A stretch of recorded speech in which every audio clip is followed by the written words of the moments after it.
Welcome to my channel. Andhra Pradesh ప్రభుత్వం voluntary సాయం తీసుకోకుండా పెన్షన్లను పంచిందని మనందరికి తెలిసిన విషయమే. 1,20,000 మంది సచివాలయ సిబ్బందితో ఒక్క రోజులోనే మ్యాక్సిమం పెన్షన్లను పంపిణీ చేసేశారు. అందువల్ల వాలంటరీతో ఇక పనేముంది, వాళ్ళను ప్రభుత్వం తొలగిస్తుంది అనే ప్రచారం జరుగుతుంది. దాంతో వాలంటీర్లలో ఆందోళన మొదలైంది. తనను కొనసాగిస్తారేమో అని వారు టెన్షన్స్ పడుతున్నారు. అయితే వాలంటీర్లను తొలగిస్తామని ప్రభుత్వం ఎక్కడా చెప్పలేదు. పైగా నిన్న సీఎం చంద్రబాబు నాయుడు గారు, డిప్యూటీ సీఎం పవన్ కళ్యాణ్ గారు దీనిపై ఒక కీలక ప్రకటన అనేది చేయడం జరిగింది. కూటమి ప్రభుత్వం అధికారంలోకి రాగానే సీఎం చంద్రబాబు నాయుడు గారు అలాగే వాలంటీర్లను తొలగించేది లేదని చెప్పడం జరిగింది. నిన్న మరోసారి మంగళగిరిలో ఆయన దీనిపై ఓ విషయం చెప్పారు. వాలంటీర్ల అవసరం లేకుండానే పెన్షన్ పంపిణీ జరుగుతుందని, గత వైసీపీ ప్రభుత్వం వాలంటీర్లు లేకుండా పెన్షన్ ఎలా పంచుతామంటూ ఏప్రిల్లో పెన్షన్ పంపిణీ సరిగా చేయకుండా ఎండల్లో చాలామంది ముసలివారిని కార్యాలయాల చుట్టూ తిప్పి చనిపోయేలా చేసిందని చంద్రబాబు గారు అన్నారు.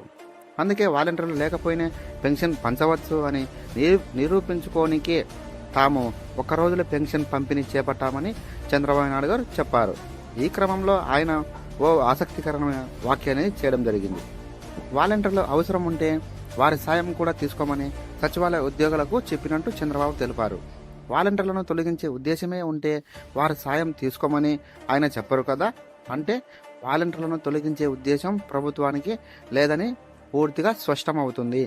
వైసీపీ ఉద్దేశాన్ని ఎండగట్టేందుకే సచివాలయ ఉద్యోగులతో పంపిణీ చేయించారని తెలిసింది.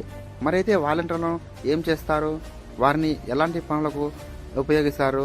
ఈ సమాధానం పవన్ కళ్యాణ్ నుంచి వచ్చింది. మంగళగిరిలో ప్రసంగించిన డిప్యూటీ సీఎం పవన్ కళ్యాణ్ గారు వాలంటరీ వ్యవస్థ గురించి మాట్లాడారు. వాలంటీర్ల సేవలను ఎలా ఉపయోగించుకోవాలి అనే అంశాన్ని పరిశీలిస్తున్నామని పవన్ కళ్యాణ్ గారు చెప్పారు.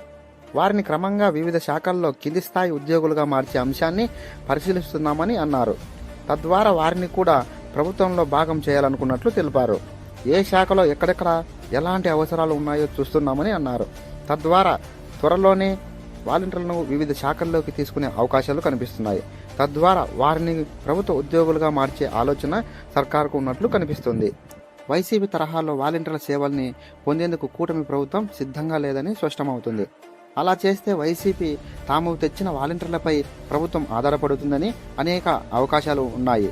అందుకే ఆ ఛాన్స్ ఇవ్వకుండా పూర్తిగా వాలంటీర్ వ్యవస్థని తొలగించి వాలంటీర్లకు ఇతర ఉపాధి మార్గాలు చూసేలా ప్రభుత్వం ప్లాన్ చేస్తున్నట్లు కనిపిస్తుంది.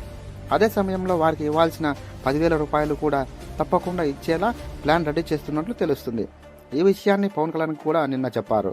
అందువల్ల వాలంటీర్లను ప్రభుత్వం తొలగించే అనేది ప్రచారం మాత్రమే, అందులో ఎటువంటి నిజం లేదని అర్థమవుతుంది. ఆంధ్రప్రదేశ్లో వాలంటీర్ వ్యవస్థ ఉంటే మంచిదా, వాలంటీర్ వ్యవస్థను తీసేస్తే మంచిదా? కామెంట్ చేయండి ప్లీజ్. ఈ వీడియో నచ్చితే ఒక లైక్. ఇలాంటి మరిన్ని వీడియోస్ కోసం మన ఛానల్ని తప్పకుండా సబ్స్క్రైబ్ చేసుకోండి. Thank you very much. జై హింద్.